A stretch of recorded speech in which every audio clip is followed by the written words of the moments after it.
ये कहानी बलदेवपुर गांव की है, जहां सर्दियों का मौसम अपने चरम पर था।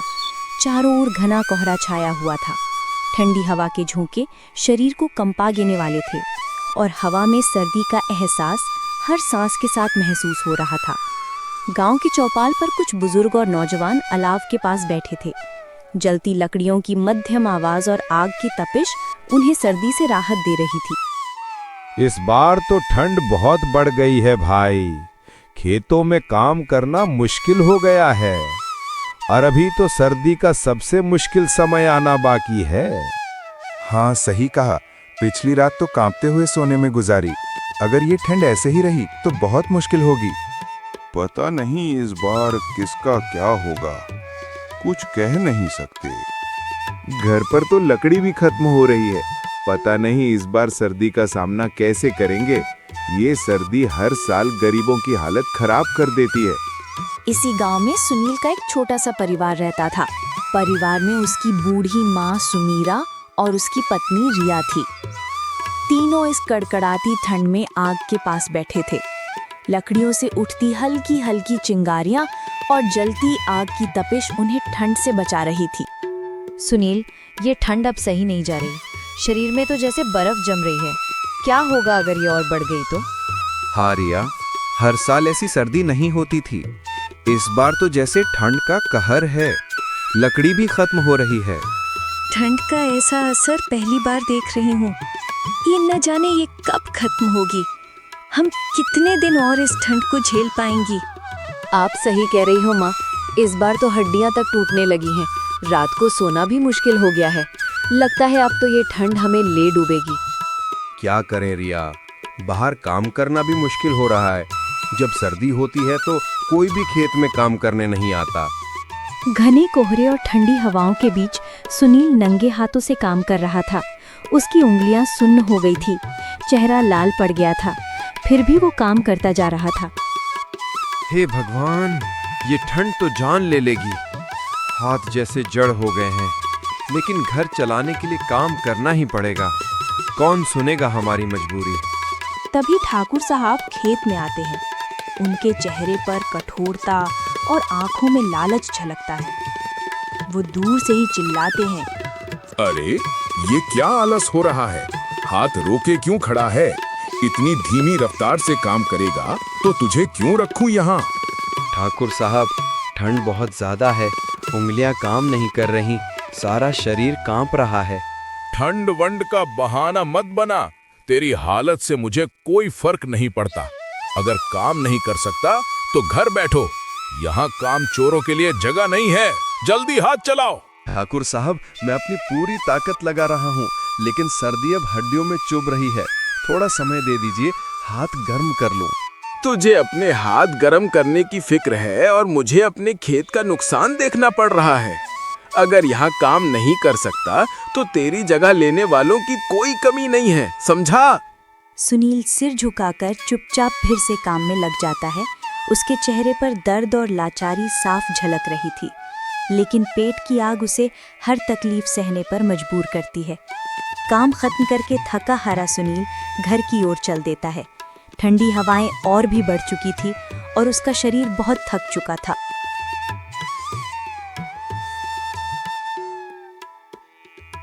सुनील भाई, आप तो लग रहे हो जैसे बर्फ में फंसे हो। आओ हमारे पास बैठो, यहाँ थोड़ी गर्मी मिल जाएगी। नहीं भाई, मुझे तो बस घर पहुँचना है। काम करके थक गया हूँ। तुम सच में बहुत थके हुए लग रहे हो। आओ थोड़ी देर बैठो, हमें भी तुमसे बात करनी है। ये ठंड सभी को परेशान कर रही है। लेकिन कब तक इसी तरह से दिन गुजरेंगे? घर में सब चिंतित हैं। ठंड ने तो सबकी हालत खराब कर दी है। तुम सही कहते हो। ठंड और गरीबी ने सबको बहुत दौड़ाया है, लेकिन उम्मीद मत छोड़ो सुनील भाई। एक दिन सब कुछ बदल जाएगा। ठीक है दोस्तों, मुझे अब घर लौटना चाहिए। तुम्हारे साथ बैठकर अच्छा लगा। भगवान का आशीर्वाद तुम लोगों पर बना रहे। तुम भी ध्यान रखना सुनील भाई। अरे सुनील, तुम आगे देखो। माँ की तबीयत कुछ ठीक नहीं लग रही। ठंड के कारण उनका शरीर कांप रहा है। क्या हुआ माँ को? सुबह तक तो ठीक थी। कुछ नहीं बेटा, ये ठंड मेरी बूढ़ी हड्डियों को अब सहन नहीं होती। लेकिन चिंता मत करो, मैं ठीक हो जाऊंगी। ठीक कैसे होंगी माँ? घर में न ढंग के कपड़े हैं न अच्छी रजाई, ठंड में रहना मुश्किल हो गया है। तुम ठीक कह रही हो रिया, लेकिन हमारी हालत ऐसी नहीं है कि नई रजाई ले आऊं। मेरे पास तो लकड़ी तक खरीदने के पैसे नहीं हैं। कुछ तो करना पड़ेगा।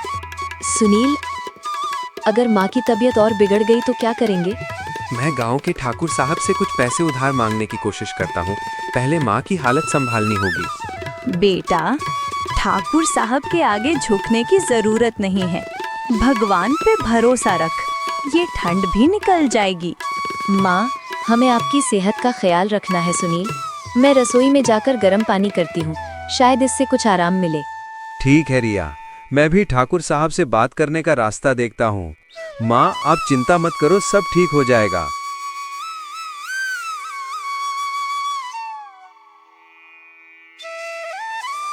अरे सुनील, इस समय क्या बात है? कोई काम होगा, बोलो। ठाकुर साहब, मेरी माँ की तबीयत बहुत खराब है। ठंड के कारण उनकी हालत बिगड़ गई है। मेरे पास दवाई खरीदने के पैसे नहीं हैं। मैं आपसे उधार मांगने आया हूँ।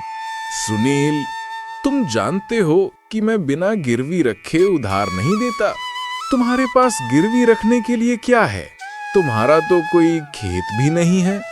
ठाकुर साहब, मेरे पास खेत तो नहीं है, लेकिन मेरा एक छोटा सा घर है। मैं वही गिरवी रखने को तैयार हूँ। बस माँ की जान बचाने के लिए थोड़े पैसे चाहिए। तो तुम अपना घर गिरवी रखना चाहते हो? जान लो, अगर समय पर पैसे नहीं लौटाए तो तुम्हारा घर मेरे नाम हो जाएगा और तब तुम्हारे पास रहने के लिए भी जगह नहीं बचेगी। ठाकुर साहब, मुझे कोई और रास्ता नहीं दिख रहा। आप जो भी शर्त रखें, मैं मानने को तैयार हूँ। बस मेरी माँ के लिए ये पैसे दे दीजिए। ठीक है सुनील, तुम्हारा घर अब मेरे पास गिरवी है। मैं तुम्हें पैसे दे रहा हूँ, लेकिन याद रखना, ब्याज भी जोड़कर लौटाना होगा। सुनील पैसे लेकर भारी मन से घर की ओर चल पड़ता है। वो बाजार से अपनी माँ के लिए रजाई और दवाई लेकर लौट आता है। ठंड में थके हुए कदमों के साथ वो जल्दी जल्दी घर की ओर बढ़ता है। सुनील, क्या हुआ? इतनी देर लगा दी। ठाकुर साहब ने पैसे दिए? हाँ रिया, लेकिन इसके बदले मुझे अपना घर गिरवी रखना पड़ा। अब ठाकुर साहब के पैसे चुकाने तक ये घर भी हमारा नहीं रहेगा। घर गिरवी रख दिया सुनील? ये तो बहुत बड़ा खतरा है। अगर पैसे नहीं चुकाए तो हम कहाँ जाएंगे? रिया, मैं जानता हूँ, लेकिन माँ की जान बचाने के लिए मुझे ये करना पड़ा। मैं दिन रात मेहनत करूँगा और ये कर्ज उतार दूंगा। मैं माँ के लिए दवाई और रजाई लाया हूँ, साथ में आटा और दाल भी है। तुम जल्दी से खाना बना लो, फिर माँ को खिलाकर दवाई दे देना। उनकी सेहत को लेकर हमें कोई लापरवाही नहीं बरतनी चाहिए।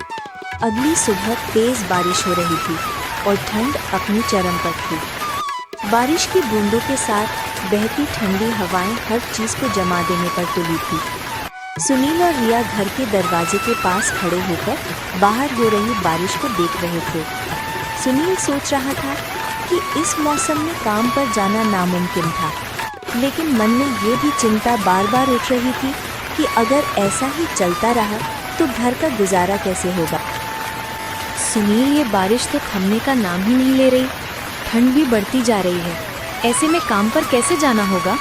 काम पर न जाऊं तो घर का खर्च कैसे चलेगा? बारिश और ठंड की परवाह किए बिना जाना तो पड़ेगा। लेकिन इतनी ठंड में बाहर जाना ठीक होगा? कल का दिन देख लेते हैं। ठंड का क्या करे रिया, पेट तो हर दिन भरना पड़ता है। मुझे अभी ही निकलना होगा, वरना देर हो जाएगी। कम से कम बारिश थमने का इंतजार तो कर लो। ऐसे में बीमार पड़ गए तो और मुश्किल होगी। बीमार पड़ने का समय नहीं है रिया।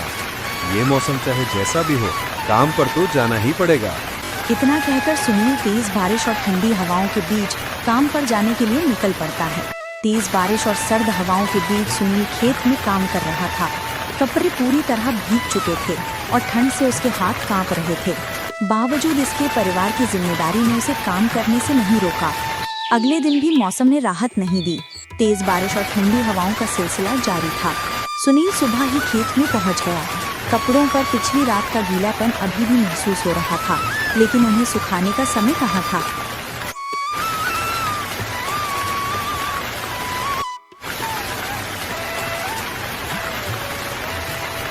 भाभी जल्दी से खेत पर चलो, सुनील भाई को कुछ हो गया है।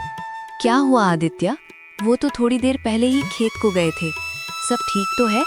बारिश में काम करते करते अचानक बेहोश हो गए हैं। लगता है ठंड से उनकी हालत खराब हो गई है। जल्दी चलिए। हे भगवान, मेरे सुनील को कुछ मत होने देना। रिया जल्दी से आदित्य के साथ खेत की ओर दौड़ पड़ी। सुनील खेत पर बेसुध पड़ा था। रिया उसके पास जाकर घुटनों के बल बैठ गई और जोर जोर से पुकारने लगी। सुनील, आंखें खोलो, मैं यहाँ हूँ। देखो, मैं आ गई। आंखें खोलो सुनील। लेकिन सुनील के शरीर में कोई हरकत नहीं थी।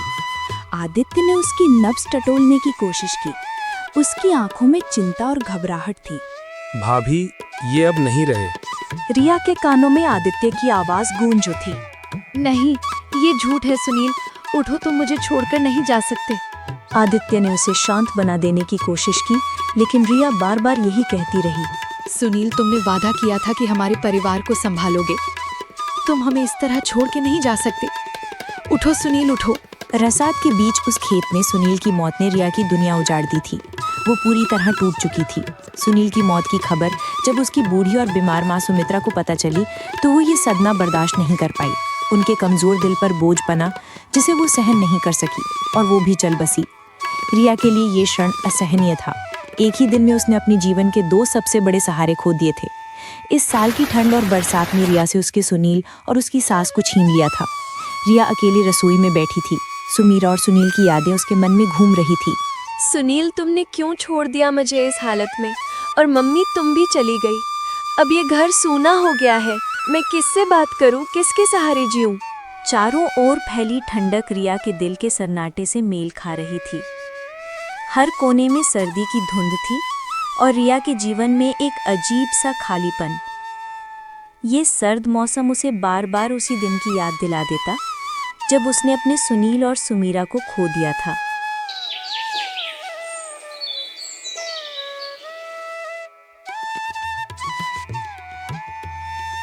रिया, रिया, बाहर निकलो, मुझे जरूरी बात करनी है। रिया घबराते हुए बाहर निकलती है। ठाकुर साहब एक मोटा तगड़ा आदमी था जिसके चेहरे पर क्रूरता झलक रही थी। ठाकुर साहब, आप यहाँ कैसे? मैं वो पैसे लेने आया हूँ जो तुम्हारे पति सुनील ने मुझसे 5,000 उधार लिए थे। और तुम जानती हो, इस घर को उसने गिरवी रखा था। ठाकुर साहब, अभी मेरे पास कुछ भी नहीं है। सुनील के जाने के बाद मैं खुद मुश्किल से गुजारा कर रही हूँ। थोड़ा वक्त दे दीजिए। मैं किसी को वक्त नहीं देता। अगर पैसे नहीं दे सकती तो ये घर और जमीन मेरा है। अगले महीने तक इसे खाली कर दो। ठाकुर साहब, कृपा कीजिए। ये घर मेरे पति की आखिरी निशानी है। मेरे पास और कुछ नहीं है। मुझसे हमदर्दी की उम्मीद मत करो। मैं सिर्फ अपना हक लेने आया हूँ। 1 महीने का वक्त दे रहा हूँ। अगर पैसे नहीं दिए तो ये घर मेरा होगा। तैयार रहना। ठाकुर साहब अब गुस्से से जला जाता है। उसके जाते ही रिया फूट फूट कर रोने लगती है। उसकी सिसकियों की आवाज सर्द हवाओं में घुलकर गूंज रही थी। हे भगवान, ये कैसी परीक्षा ले रहे हो? सुनील, तुमने मुझे अकेला क्यों छोड़ दिया? अब इस घर को कैसे बचाऊं मैं? कहाँ जाऊं? किससे मदद मांगूं? सर्दी अब भी अपनी पूरी तेजी पर थी। हवाओं में बर्फीली ठंड घुली हुई थी और रिया के शरीर के हर हिस्से में ठंड की चुभन महसूस हो रही थी। लेकिन उसे अब अपने और इस घर के लिए कुछ करना था। पेट भरने के लिए उसने ठानी कि वो आज किसी से भी काम मांगने जाएगी। रिया ने अपने पुराने फटे हुए कपड़े पहने और गांव के घरों की ओर बढ़ी कि हर दरवाजे पर खड़े होकर उसने काम मांगने की शुरुआत की, उम्मीद करते हुए कि शायद कोई इसकी मदद करेगा। भैया, मुझे कुछ काम दे दो। घर में जो भी छोटा मोटा काम हो मैं कर लूंगी। मेरी मदद करो, मैं बहुत मुश्किल में हूँ। लेकिन अंदर से कोई आवाज नहीं आई। रिया ने थोड़ा इंतजार किया, फिर निराश होकर दूसरे घर की ओर बढ़ी। बहन जी, अगर कुछ काम हो तो मुझे दे दीजिए। मुझे बहुत जरूरत है। इस समय हमारे पास कोई ज्यादा काम नहीं है। मैं अपना काम खुद ही कर लेती हूँ। तुम किसी दूसरे घर जाओ। रिया चुपचाप सिर झुकाए चली आती है। अगले घर में भी वही हाल था। कोई काम नहीं था। हर घर में काम का अभाव था। और लोग अपनी स्थिति का हवाला देकर उसे वापस भेज रहे थे। रिया धीरे धीरे हर घर के दरवाजे से हाथी लौट आई। उसकी हिम्मत टूट चुकी थी। उसके पास कोई गर्म कपड़ा नहीं था, बस फटी हुई साड़ी में लिपटी हुई सर्द हवाओं से कांपती हुई वो घर घर काम मांगने जा रही थी। सर्दी ने उसके शरीर को जकड़ लिया था और उसका दिल बोझ से भारी हो गया था, जैसे सारी दुनिया की परेशानियां उस पर आ पड़ी हों। रिया की आंखों में आंसू थे और गहरी सांस लेते हुए उसने खुद से कहा, ये ठंड, ये सर्द हवाएं सब मेरे लिए ही हैं। कोई नहीं है जो मेरी मदद करे, लेकिन मुझे हार नहीं माननी है। मुझे अकेले ही जीना होगा। रिया ने अपनी आंखों में छिपे आंसुओं को अंदर ही अंदर पीते हुए धीरे धीरे कदम बढ़ाए और खाली हाथ घर लौट आई। रिया घर लौटी और उसे एहसास हुआ कि घर में खाने के लिए कुछ भी नहीं था। उसके पेट में भूख की लहर उठ रही थी, लेकिन कुछ नहीं था। वो चूल्हे के पास बैठ गई। थोड़ी देर तक चूल्हे के पास बैठने के बाद उसने निराश होकर बिस्तर की ओर बढ़ी और खाली पेट सोने चली गई। उसकी आंखों में थकान और अकेलापन था, जैसे उम्मीदें पूरी तरह से खत्म हो चुकी हों। सर्द हवाओं के साथ एक और सुबह आई, लेकिन रिया के लिए ये सिर्फ एक और दुख का दिन था। रात भर खाली पेट सोने के बाद उसकी हालत और भी कमज़ोर हो गई थी। उसकी आंखें धंसी हुई थीं और चेहरा थकावट से भरा था। वो चूल्हे की ओर बढ़ी, लेकिन वहाँ सिर्फ राख का ढेर पड़ा था। सुनील, अगर तुम यहाँ होते तो शायद ये सब सहना न पड़ता, लेकिन अब तो ये लड़ाई मुझे अकेले ही लड़नी है। ठंड से डरकर मैं यूं ही नहीं बैठ सकती। अगर लकड़ी न मिली तो चूल्हा कैसे जलेगा, और ये भूख तो जीने नहीं देगी। उसके पास गर्म कपड़ों का नामो निशान नहीं था, सिर्फ वही पुरानी फटी हुई साड़ी जो ठंड से उसे बचाने में नाकाम थी। पर पेट की भूख और चूल्हा जलाने की मजबूरी ने उसे लकड़ी लेने जाने के लिए मजबूर कर दिया। वो कांपते हुए जंगल की ओर चल पड़ी। जंगल पहुंचकर उसने लकड़ियां खोजनी शुरू की। बारिश ने सब कुछ गीला कर दिया था, लेकिन किसी तरह उसने सूखी लकड़ियां इकट्ठी की। ठंड से कांपते हाथों से लकड़ियों का गट्ठर उठाया और घर की ओर चल पड़ी। देखते ही देखते आज 1 महीना पूरा हो गया था। अब उसे ठाकुर साहब की धमकी और घर को बचाने की फिक्र उसके दिल में गूंज रही थी, लेकिन वो क्या करती? खुद पानी पीकर पेट की भूख मिटा रही थी, तो ठाकुर साहब को कहां से पैसे देती?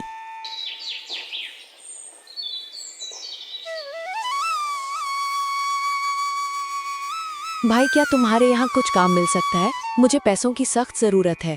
रिया बहन, हमारे खेतों में भी अभी ज्यादा काम नहीं है, लेकिन अगर कुछ हुआ तो तुम्हें जरूर बुलाऊंगा। रिया ने सिर हिलाया और चुपचाप वापस घर की ओर चल पड़ी। रास्ते में उसे ठाकुर साहब की बात फिर से याद आने लगी। 1 महीने का वक्त दे रहा हूँ। अगर पैसे नहीं दिए तो ये घर मेरा होगा। तैयार रहना। रिया, बाहर निकलो। मैं आज अपने पैसे लेने आया हूँ। कोई बहाना नहीं चलेगा। नमस्ते ठाकुर साहब, बताइए क्या करना है? क्या करना है ये तो मुझसे पूछ रही है। पिछली बार मैंने साफ कहा था कि तेरे पति सुनील के उधार के 5,000 और साथ में ब्याज जल्द लौटाना है। अब 1 महीना हो गया है और मैं अपने पैसे लेने आया हूँ। आज मैं खाली हाथ नहीं जाऊंगा। ठाकुर साहब, मैं क्या करूं? मेरे पास सच में कुछ नहीं है। सुनील के जाने के बाद से मेरे लिए 2 वक्त की रोटी जुटाना भी मुश्किल हो गया है। रिया, ये तेरे रोने धोने की बातें मुझे मत सुना। मैं कोई दान पुण्य करने नहीं आया हूँ। अगर पैसे नहीं दे सकती तो घर खाली कर दे। ये घर अब मेरे नाम है। ठाकुर साहब, मुझे थोड़ा और वक्त दीजिए। मैं कुछ काम ढूंढी मजदूरी करके पैसे जुटाने की कोशिश करूंगी। ये घर मेरे सिर की छत है, इसे मत छीनिए। देख रिया, मुझे तेरी हालत का अंदाजा है, लेकिन ये मेरी रोजी रोटी का सवाल है। मैं तुझे 15 दिन का और वक्त देता हूँ। उसके बाद अगर पैसे नहीं मिले तो ये घर मेरा, समझी? वो ठाकुर फिर आएगा और मेरा घर छीन लेगा, लेकिन मैं हार मानने वालों में से नहीं हूँ। गांव में सर्दी और बारिश के कारण कोई जंगल नहीं जा रहा लकड़ी लाने। अगर मैं जंगल से लकड़ियाँ इकट्ठा करूँ और गांव वालों को बेचूं तो शायद पैसे जुटा लूँ। ये मुश्किल तो है, लेकिन मेरे पास और कोई रास्ता नहीं है। फिर वो जंगल की ओर चल देती है। बीच रास्ते में फिर बारिश शुरू हो जाती है। बारिश और ठंड से डरकर घर में बैठने से कुछ नहीं होगा। अगर सुनील जिंदा होता तो वो भी यही करता। अब मुझे अपने लिए लड़ना होगा। जंगल पहुंचकर उसने लकड़ियां खोजनी शुरू की। बारिश ने सब कुछ गीला कर दिया था। लोग सोचते हैं कि इस ठंड में जंगल जाना मुश्किल है, लेकिन मुझे तो ये करना ही पड़ेगा। ये लकड़ी मेरे घर को बचाने का एक जरिया है। रिया गांव लौटती है। गांव वाले उसे देखकर हैरान होते हैं। अरे रिया, इस सर्दी और बारिश में तुम जंगल कैसे चली गई? लकड़ियां तो कोई नहीं ला रहा। इन दिनों भैया सर्दी और बारिश से डरकर पेट नहीं भरा जा सकता। अगर आप लोगों को लकड़ी चाहिए तो मैं हर दिन जंगल से लाकर बेचूंगा। ठीक है बहन, हमें लकड़ियां चाहिए। तुम लाती रहना, हम तुम्हें कीमत देंगे। गांव वाले लकड़ियां खरीदने लगते हैं। रिया के चेहरे पर हल्की राहत और संतोष का भाव आता है। वो सोचती है कि अगर इसी तरह वो हर दिन मेहनत करे तो शायद ठाकुर साहब का कर्ज चुका पाएगी। लगातार बारिश के कारण लोग जंगल से लकड़ी लाना बंद कर चुके थे। धीरे धीरे उनके घरों में लकड़ियां खत्म होने लगी थी। ठंड इतनी बढ़ गई थी कि बिना चूल्हा जलाए दिन गुजारना मुश्किल हो गया था। इस कठिन समय में रिया अकेली थी जो जंगल से लकड़ियां ला रही थी। धीरे धीरे गांव के लोग उसके घर के बाहर जमा होने लगे। हर किसी को लकड़ी चाहिए थी। कुछ अमीर लोग जो हर हाल में लकड़ी चाहते थे, रिया को ऊंची कीमत देने की पेशकश करने लगे। रिया ने इस भीड़ और दबाव को संभालते हुए ईमानदारी से सबकी ज़रूरतें पूरी करने का फैसला किया।